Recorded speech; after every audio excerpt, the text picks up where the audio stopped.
गसाइगावनि बुमखायाव BJP दलनि जयनिं हाबाफारि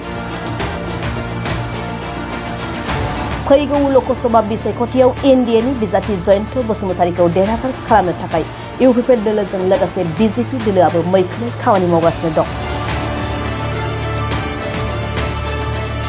बेबायदिनो दिनैबो गुमा मण्डलनि बानजायनायाव गसाइगाव महकुमानि सिङाव थानाय बुमखायाव बिपिएफ कंग्रेस दोलोनि सा 200 सोद्रोमाफोरा बीजेपी दोलोआव जयनिं जाफैयो।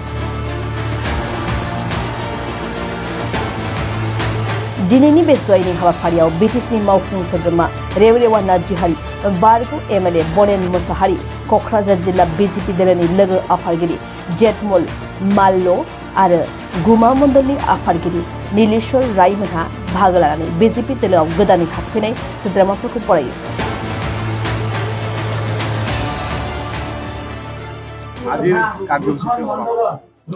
আজি আমাৰ কক্ৰাঝাৰ জিলাৰ অন্তৰ্গত গুমা মণ্ডলত আমাৰ গুমা মণ্ডলৰ সভাপতি নীলেশ্বৰ ৰায় ডাঙৰীয়াৰ নেতৃত্বত এই গুমা অঞ্চলৰ বিভিন্ন ৰাজনৈতিক দল বিপিএফ কংগ্ৰেছ আৰু অসম জাতীয় পৰিষদ এই বিভিন্ন দলৰ সদস্যসকলে আজি আমাৰ দলত যোগদান কৰিছে। খুব ভাল লাগিছে। বেছিভাগ মানে সদস্য আমাৰ বিপিএফ দলৰ পৰা ইয়াত আহি যোগদান কৰিছে।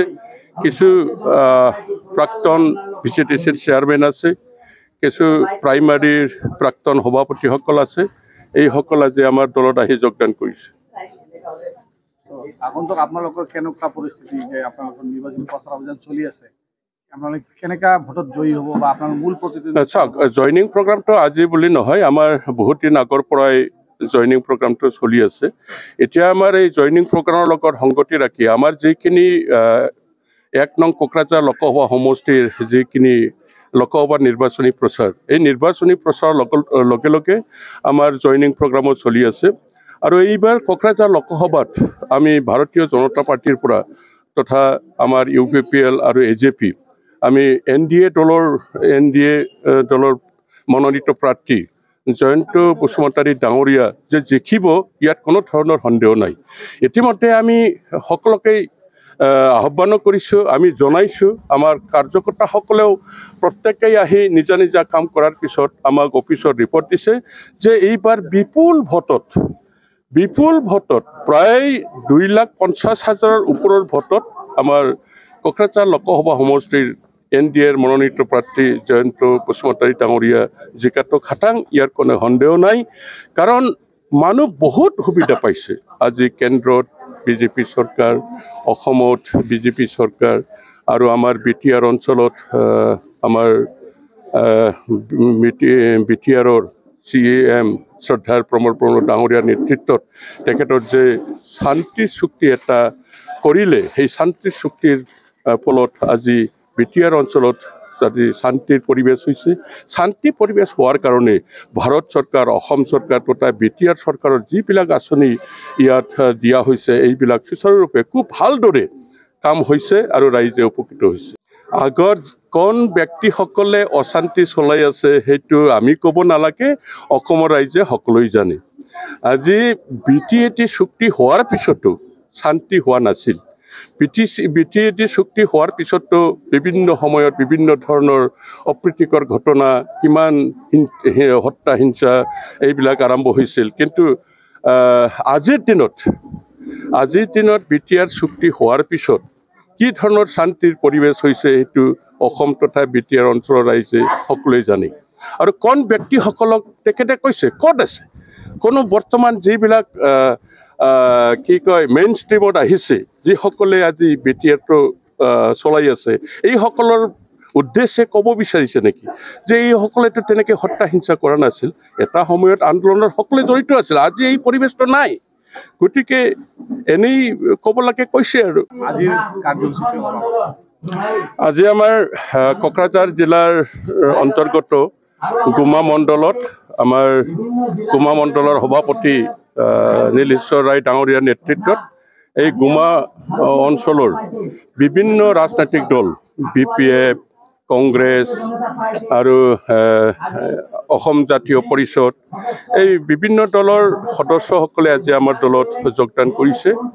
খুব ভাল লাগিছে। বেছিভাগ মানে সদস্য আমাৰ BPF দলৰ পৰা ইয়াত আহি যোগদান কৰিছে। কিছু প্ৰাক্তন VCTCৰ চেয়াৰমেন আছে, কিছু প্ৰাইমাৰীৰ প্ৰাক্তন সভাপতিসকল আছে। এইসকল আজি আমাৰ দলত আহি যোগদান কৰিছে।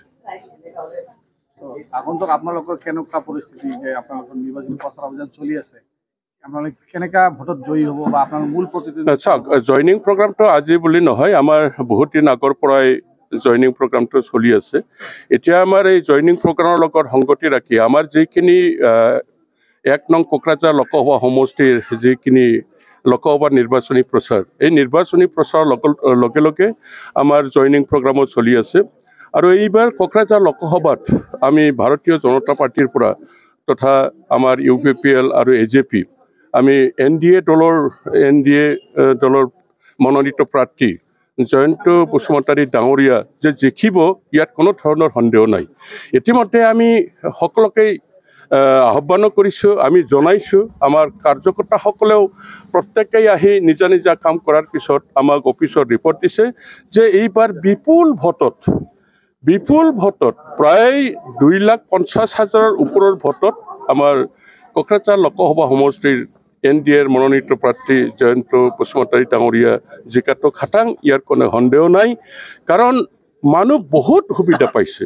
আজি কেন্দ্ৰত BJP চৰকাৰ, অসমত BJP চৰকাৰ আৰু আমাৰ BTR অঞ্চলত আমাৰ BTRৰ CAM শ্ৰদ্ধাৰ প্ৰমোদ ডাঙৰীয়াৰ নেতৃত্বত তেখেতৰ যে শান্তি চুক্তি এটা কৰিলে, সেই শান্তি চুক্তিৰ ফলত আজি BTR অঞ্চলত আজি শান্তিৰ পৰিৱেশ হৈছে। শান্তি পৰিৱেশ হোৱাৰ কাৰণে ভাৰত চৰকাৰ, অসম চৰকাৰ তথা BTR চৰকাৰৰ যিবিলাক আঁচনি ইয়াত দিয়া হৈছে, এইবিলাক সুচাৰুৰূপে খুব ভালদৰে কাম হৈছে আৰু ৰাইজে উপকৃত হৈছে। ভাৰতীয় জনতা পাৰ্টি গুমা মণ্ডলৰ উদ্যোগত আজি গুমাৰ ভূমকা চেৰফাং বজাৰত এখন বৃহৎ যোগদান কাৰ্যসূচী হয়। এখন কাৰ্যসূচীত BPF, কংগ্ৰেছ আৰু অসম জাতীয় পৰিষদ আৰু বিভিন্ন সংগঠনৰ 200ৰ অধিক মানুহে আজি ভাৰতীয় জনতা পাৰ্টিৰ নীতি আৰু আদৰ্শক মানি আৰু ভাল পাই সিহঁতে আজি ভাৰতীয় জনতা পাৰ্টিত যোগদান কৰে। আপোনালোকৰ ইলেকশ্যনৰ কেনেকুৱা কাৰ্যসূচী চলি আছে? চাওক, ভাৰতীয় জনতা পাৰ্টি আৰু NDA হিচাপে আমি এইখন BTC অঞ্চলত 1 নম্বৰ কোকৰাঝাৰ লোকসভা সমষ্টিৰ অধীনত আমি NDA হিচাপত ইয়াত ভাৰতীয় জনতা পাৰ্টি, UPPL আৰু AJP হিচাপে আমি ইয়াতে গঠবন্ধন হিচাপে একে পৰিয়ালৰ সকলোৱে হৈ আমি ইয়াত কাম কৰি আছোঁ। আৰু 1 নম্বৰ কোকৰাঝাৰ লোকসভা সমষ্টিৰ আমাৰ NDAৰ প্ৰাৰ্থী শ্ৰী জয়ন্ত বসুমতাৰী, তেওঁক আমি ট্ৰেক্টৰৰ ছবিত আমি বিপুল পৰিমাণে ভোটদান কৰি আমি তেওঁক জয়যুক্ত কৰাৰ কাৰণে আমি দিনে ৰাতি আমি প্ৰয়াস কৰি আছোঁ। আৰু ইতিমধ্যে আমাৰ নিৰ্বাচনী ডংকা আমি বজাইছোঁ। আৰু তাৰে প্ৰতিফলন যে ভাৰতীয় জনতা পাৰ্টি কি, এতিয়া ৰাইজে গ্ৰাছৰুট লেভেলৰ ৰাইজে ভাৰতীয় জনতা পাৰ্টিক বুজিবলৈ পাইছে। ভাৰতীয় জনতা পাৰ্টিয়ে অসমত কি কৰিছে, BTR অঞ্চলত কি কৰিছে, ইতিমধ্যে প্ৰতিজন জাতি জনগোষ্ঠীৰ মানুহ ইয়াক বুজি পাইছে। কাৰণ ভাৰতীয় জনতা পাৰ্টি আমাৰ যশস্বী প্ৰধানমন্ত্ৰী শ্ৰীযুত নৰেন্দ্ৰ মোদীদেৱ আৰু অসমৰ মাননীয় মুখ্যমন্ত্ৰী, জনপ্ৰিয় মুখ্যমন্ত্ৰী ডক্টৰ হিমন্ত বিশ্ব শৰ্মা দেৱৰ নেতৃত্বত আৰু BTRত শ্ৰীযুত প্ৰমোদ বড়োদেৱৰ নেতৃত্বত আমি যে শান্তি সমৃদ্ধি আমি যে ইয়াত প্ৰতিষ্ঠা কৰিব পাৰিছোঁ, সেইটোৱে আটাইতকৈ ডাঙৰ আমাৰ এচিভমেণ্ট। কাৰণ ডেভেলপমেণ্টেল ৱৰ্ক প্ৰতিটো চৰকাৰ থাকিলে কম বেছি পৰিমাণে চবৰে হয়, কিন্তু আজি বিগত দিনবিলাকত BTC অঞ্চলত যি এক অশান্তিকৰ এক যে পৰিৱেশ সৃষ্টি আছিল, ৰাতিপুৱা মানুহ যদি ঘৰৰ পৰা ওলাই যায় সন্ধিয়া ঘৰলৈ উভতি আহিব কি নাই, তাৰ যে এক যে মানে প্ৰাণৰ এক যে সঞ্চয় আছিল, মনত যে এক ভয় ভাৱ আছিল, সেই ভয় ভাৱটো ইতিমধ্যে ভাৰতীয় জনতা পাৰ্টি নেতৃত্বাধীন চৰকাৰে দিবলৈ সক্ষম হৈছে আৰু শান্তি ইয়াতে 100% প্ৰতিষ্ঠা হৈছে। আৰু গতিকে মানুহক সৰ্বসাধাৰণ আৰু গাঁৱৰ মানুহক কি লাগে, গাঁৱৰ মানুহক শান্তি আৰু সমৃদ্ধি আৰু উন্নয়ন লাগে। আৰু এইখন বস্তু এইখন ভাৰতীয় জনতা পাৰ্টিৰ নেতৃত্বাধীন চৰকাৰে দিবলৈ সক্ষম হৈছে আমি ভাবিছোঁ। আৰু আমাৰ মাননীয় যশস্বী মুখ্যমন্ত্ৰী ডক্টৰ হিমন্ত বিশ্ব শৰ্মা দেৱে এখন প্ৰেছ বাৰ্তাত কৈছিল যে এইবাৰ আমি ৰাজনীতিক আমি ডেভেলপমেণ্টৰ ইনষ্ট্ৰুমেণ্ট হিচাপে আমি তাক লৈ আমি ফিল্ডত ড্ৰাইভ দিম।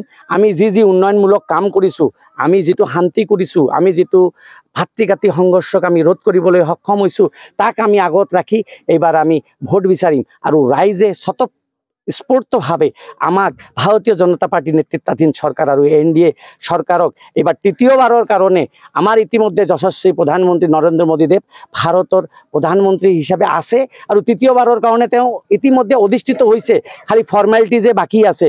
গতিকে আমাৰ ৰাইজে, আমাৰ অসম বুলি নহয়, আমাৰ গোটেই ভাৰতবৰ্ষৰ ৰাইজে ইতিমধ্যে গম পাইছে যে আমি যোৱা ৭৫ বছৰ কংগ্ৰেছৰ যি নিৰ্যাতিত চৰকাৰ আছিল, যি আমাক শোষণ কৰিছিল, তাক আমি এইবাৰ বুলি নহয়, ইতিমধ্যে 10 বছৰ আগতে সিহঁতক বিদায় দিছে আৰু সিহঁতে জনমৰ কাৰণে এইখন ভাৰতবৰ্ষৰ গাদীত বহিবলৈ কেতিয়াও সক্ষম নহ'ব।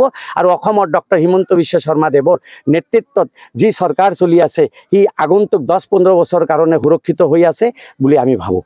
প্ৰথমতে মই ক'ব বিচাৰিছোঁ যে মই 2005 চনত মানে আমাৰ যেতিয়া BPF দল আৰম্ভণি হ'ল, এই BPF দলৰ হৈ কাম কৰিছিলোঁ। কাম কৰি হোৱাৰ পিছত মই 2005 চনৰ লাষ্টতেই মানে এই আমাৰ যিটো মানে গুমাৰ অন্তৰ্গত হাৰভঙা BCDC মই চেয়াৰমেন হ'লোঁ। চেয়াৰমেন হৈ মানে 2009লৈকে মই 10লৈকে থাকিব লগা হ'ল। তাৰপিছত পৰা মই বাই পিছত মই একটা ৰিজাইন কৰিছিলোঁ, এই চেয়াৰমেন পদটো ৰিজাইন কৰিছিলোঁ। তাৰ পৰৱৰ্তীত মই নিয়ৰ বহি আছোঁ, জেনেৰেল হিচাপে থাকি আছোঁ। এতিয়া মই বিভিন্ন কাম কাজত আজি প্ৰায় 2014 চনৰ পৰা আজিলৈকে মই BJP দলৰ বিভিন্ন কাম কাজবিলাক খুব ভাল পাইছোঁ। মই চিন্তা চলাই এনালাইজ কৰিছোঁ, কৰাৰ পিছত মই খুব মনোমতে মই আমাৰ যে গুমাৰ যে মণ্ডল কমিটিৰ যিটো আমাৰ সভাপতি আছে, তেখেতৰ লগত মই অলপ আলোচনা বিলোচনা, হয়তো মই যোৱা যিটো BTC নিৰ্বাচন হৈছিল সেই সময়তো মই অলপ আগভাগ লৈছিলোঁ। আমাৰ গুমা মণ্ডলৰ প্ৰেচিডেণ্টৰ লগত মই অলপ 2টামান মিটিঙো কৰিছিলোঁ, কিন্তু লাকিলি হয়তো তেখেতে মোবাইল নম্বৰত মানে কোনো টাচ নকৰে, মোবাইলত টাচ নকৰাৰ কাৰণে মই বহি থাকিব লগা হৈছিল। পিছত আকৌ এইবাৰ নতুন কৰি ভাল পাই মই আকৌ তাৰ লগত আলোচনা বিলোচনা কৰি আজি গুমাৰ দলত মই কি হ'লোঁ আৰু কি BPF দলত মই BJP দলত মই অন্তৰ্ভুক্ত হ'লোঁ আৰু কি। মই আজিলৈকে কোনো দল তেনেকুৱা ধৰণৰ এক্টিভভাৱে কাম কৰা নাই। আজি আমি BJP যোগদান কৰিছোঁ। BJP যোগদান কৰাৰ আমাৰ কাৰণটো হ'ল ডেভেলপমেণ্ট, সব জাতি একেলগে। আৰু যিটো আমাৰ ব্ৰহ্ম মুহূৰ্ত চলি আছে, আমাৰ 2027লৈকে নৰেন্দ্ৰ মোদী ডাঙৰীয়া দেশৰ প্ৰধানমন্ত্ৰী, তেওঁ আমাৰ দেশটো ডেভেলপ নেশ্যন এটা বনাব, সেইটোত আমি যোগদান দিবলৈ ওলাই আহিছোঁ। আমি আজি 168 মানুহ, মোৰ স্পেচিয়েল টিমৰ মানুহবিলাক আহিছে আমাৰ ষ্ট্ৰেংথটো। আৰু আমি এইবিলাক চব মানুহ আমাৰ লয়েল হয়, আমি আগবাঢ়ি থাকিম।